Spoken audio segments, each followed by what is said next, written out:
Sonic, a franchise that's kind of a mixed bag. You have some decent and good games, then you have those bad ones that no one really talks about. I'm looking at you, Sonic 06 Enforcers. FBI, open! But today our focus is on Sonic Frontiers, a game that kept the formula the same but with some new twists on it, including the upgrades in the skill tree.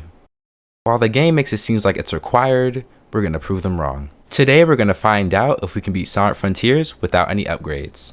The rules are simple. No upgrading Sonic's speed, defense, strength, and ring capacity. Combos unlocked in the skill tree are still allowed, and you have to play the game in hard mode. No fishing either, as it will make the game way too easy. Warning, there will be spoilers for this game, so if you haven't beaten the game, then you should go do that before you watch this video. With all that out of the way, let's get into the challenge. As Sonic and his friends head to Starfall Island, they lose control and they get sucked into a cyberspace portal. Cyberspace will be the easiest part of our playthrough since it doesn't require any of the combat upgrades that the open world portion does. Once we wake up from our slumber, we start hearing voices giving us advice for some reason, as the game tries to tempt us to upgrade ourselves, which we are not going to do. As we make it to the area, we come up to our first mini-boss, the Ninja. This fight was pretty underwhelming as all you really had to do was spam one button and parry, and we win. Then we use our telepathic powers, and then the game shows us how to draw circles like in Pokemon Ranger. After we try to unlock our second cyberspace level, the game treats us with another boss, the Tower. With a couple of side loops and hitting its head, we eventually knock it down. I have this really bad feeling that this will only get harder. Anyways, after we complete our second cyberspace level, the game builds a bridge, and we grab our blue Chaos Emerald. As the game reminds us that this game is actually open world, with the power of love and affection, we free our first friend Amy. With this, we unlock the Grand Slam ability. After a cyberspace level, Eggman being trapped, grabbing the red Chaos Emerald, almost being crushed and being slammed into a wall by an anime character, find out with the power of Google Translate that this Coco wants to be reunited with the one that she loves. After this though, the Phantom Rush ability was unlocked, which will be super helpful since it boosts our attack by 1.2 times. A couple of challenges later, Kid Roundup, and dancing with the Green Chaos Emerald, we allow the Cocos to pass to the afterlife? I don't know, I'm just gonna call that just for convenience. Forgetting that just transpired, after a workout regimen and unlocking a new ability, we talk to this girl again. Love. An emotional status too vague and varied in its definition. That's because you're heartless, After grabbing the fourth Chaos Emerald and doing some lawn work, we were able to get the blue Chaos Emerald. Then we enter a cyber level, which sadly I had to do multiple times in order to get all the red rings. But we fought a few bosses, seeing Love Blossom and Amy actually cares this time. Weird. With that, we have collected 6 Chaos Emeralds for the first area. Anyways, as she plays VR, we make new pathways and go to a second cyberspace level. Complete another light puzzle, make our way up the waterfall, do this where superhero landing, and this is where we get to our first roadblock, Giganto. Wow, so original. Oh, it's super easy to just get up there and snag the emerald. The problem is ring capacity. Just do a couple of side loops to get rings before you do the boss, or this will happen to you. Ooh, yummy! Seriously, this fight is still pretty easy and we defeat the boss no problem. With a random flashback and a quick conversation with Amy, we head to Aries Island and this happens.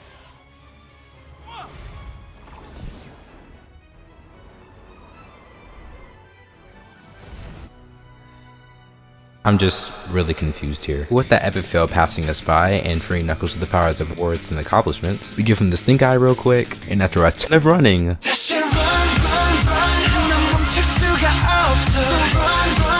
we were able to get the Cyclone ability, and we get Blue Chaos Emerald. After that was a mini chase sequence, the Stomp ability being unlocked, and Knuckles actually being useful, some sumo wrestling, carrying dangerous artillery and shooting it to pull up a plug, a conversation about Google Maps being implanted into your brain. The island is beaming a GPS signal right into my brain. Pretty cool, right? No, not cool. I think you need to get that checked out something like. Anyways, after some minor gambling and some minor platforming, Echo starting World War III, the military enlistment, and the Green Chaos Emerald. Now it's time for the boss, Wyvern. This boss is also pretty easy. Just climb the tower, hit you right on his back, do some minor platforming, grab that purple Chaos Emerald, and we can turn into Supersonic. To whittle down his health, I suggest you parry all the missiles and use all the prompts needed to damage the boss. With that, Wyvern is down and we can go to our next area. Before that though, we have a quick flashback, a conversation with Knuckles, and then we get blasted out of the sky. Again. I'm really confused on how that happened twice. With that behind us though, we unlock the homing shot and cross slash ability. We free Tails, have a Ward of Light flashback, grab the first Chaos Emerald, and we have another encounter with this girl again. Well, what will you do? Man, if you don't shut your bitch ass up, we have a little encounter with some parkour in between. We unlock the Spin Slash ability, we play some Galaga, which hacks into the robot who shoots a laser, and a new pathway is formed. A couple more bosses and cyberspace levels later, we go through the new pathway, and we get that red Chaos Emerald. We collect some mechanical parts with 2 seconds left, and it grants us the green Chaos Emerald. Shows us a conversation with Sage. Sonic has a little bit of a nostalgia moment. What is your end goal? It varies. Sometimes it's a spinning sign, sometimes it's a big old ring. No. We do some skydiving, which rewards us with the Cyan Chaos Emerald. The Coco passes on. Sonic and Tails have a father and son moment. Even more cyberspace levels. The White Chaos Emerald. We do some pinball, which causes the volcano to erupt, and we get introduced to the third boss, the Knight. Ride on the grind rails to the top and grab that purple Chaos Emerald, and we finally get into the battle proper. Even though we don't do that much damage ourselves, we can use the quick time event to ride on top of the saw blade and do more damage. But with that, the Knight is defeated.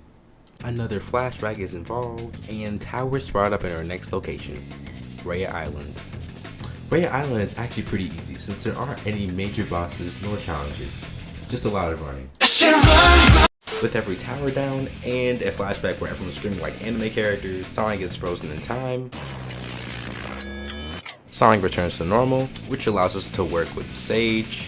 I still hate you. With this though, we unlock our final island, Aries Island. This is where the challenge starts getting a little difficult. Even though bosses are still doable, we do little damage, even with the Phantom Rush enabled. Anyways, after doing a couple of cyber levels, we grab that blue Chaos Emerald, even more boss fights, the Cyan Chaos Emerald, we do another Galaga game, and we are able to unlock the 6th Chaos Emerald. Fortunately, Robotnik has the 7th one, and we finally face the final boss of the game, Supreme.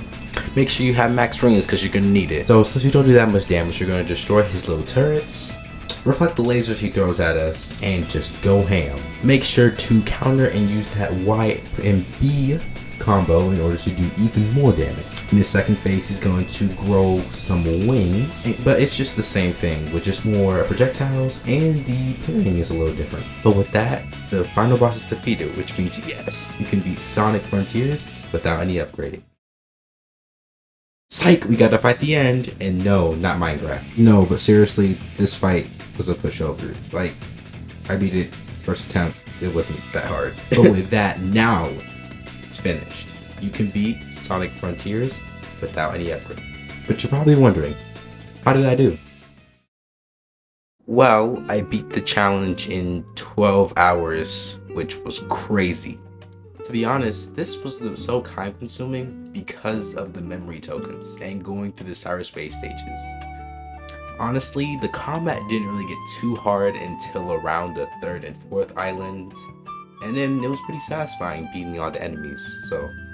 But if you made it to the end of this video, thank you so much for watching. This is the very first time I've made content like this, and if you want to see more highly edited challenges, one game and one video type videos, then you should just subscribe and see what I come up with next. So thank you so much for watching, and I'll see you in the next one.